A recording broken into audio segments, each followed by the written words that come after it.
Apakah ini kan dari diambil darahnya dan kemudian akan disuntikan kembali, itu durasinya berapa lama? 5 hari, 7 hari? Kita ambil misalnya hari ini, hari ini hari Kamis, kita suntikan lagi hari Jumat. Berapa hari itu berarti? 8. Oh, Jumat depan maksudnya. Betul. Ya, bukan Hari Jumat besok. Betul. Oke, 8 hari. Menurut dokter sebagai peneliti utama, apakah di tengah kecepatan kita membutuhkan vaksin, desain pembuatan vaksin seperti ini adalah yang ideal untuk massal, atau sesungguhnya desain vaksin ini adalah sesuatu yang bersifat lebih custom made?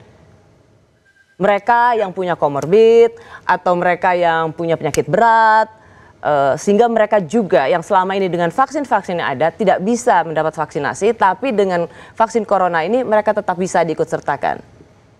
Ya, secara teoritis nantinya semua orang bisa divaksin ini. Karena apa? Karena kita menggunakan sel darah kita sendiri yang dimasukin ke dalam tubuh kita sendiri. Ya, oke. Jadi ini istilahnya otologus.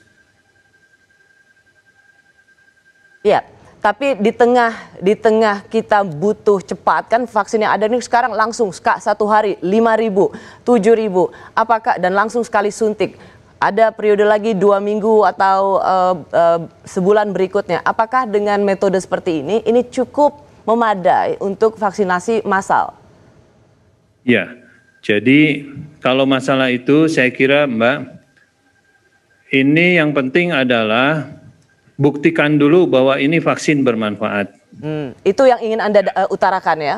Ya, itu buktikan dulu bahwa vaksin ini bermanfaat. Oleh karena itu kita lakukan uji klinis. Oke.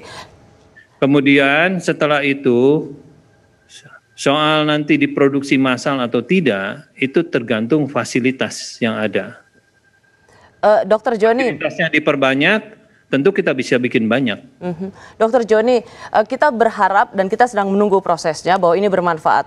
Tetapi bagaimana dengan penilaian tidak memenuhi aspek pemenuhan cara produksi yang baik atau GMP, tidak memenuhi aspek cara berlaboratorium yang baik, aspek pemenuhan cara uji klinik yang baik. Dari 2 aspek itu disebutkan bahwa produk vaksin Nusantara ini tidak dibuat dalam kondisi steril. Sebagai peneliti utama vaksin Nusantara, bagaimana Anda menjawab penilaian ini? Ya,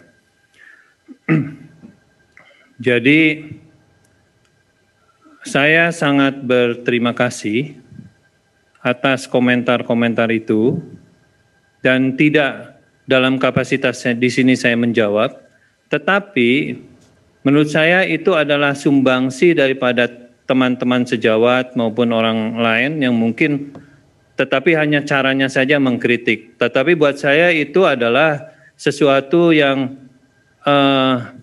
mengingatkan kita bahwa penelitian itu harus dilakukan secara jujur. Ya, secara jujur, tidak ada kebohongan dan tidak ada manipulasi data di situ. Jadi artinya selain itu, artinya Dok, maaf, ketika ada penilaian bahwa tidak memenuhi aspek pemenuhan cara produksi yang baik, ini kan tentang pembuatan vaksin yang harus diproduksi dengan baik. Karena kalau tidak, itu akan fatal.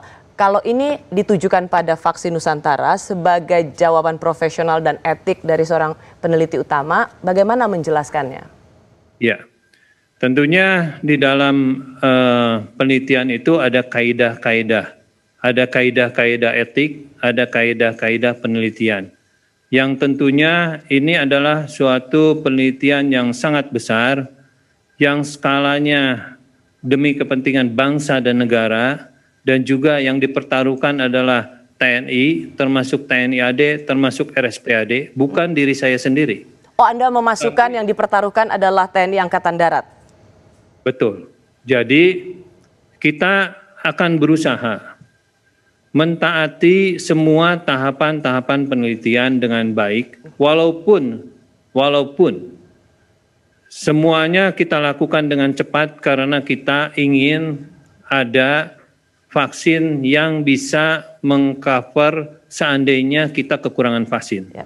Termasuk termasuk penilaian bahwa sesungguhnya belum boleh masuk ke uji klinis kedua karena uji klinis 1 dianggap masih ada mereka yang mendapat penyakit ikutan atau akibat dari vaksinasi. Ya, jadi memang pada waktu kita diberikan tugas tentunya kita melihat pada waktu pertama saya mendapatkan tugas ini, saya melihat dasar daripada pembuatan vaksin ini seperti apa. Gitu. Apakah terus terang saya adalah bukan ahli imunologi. Oke. Betul. Dan tentunya saya harus belajar lagi.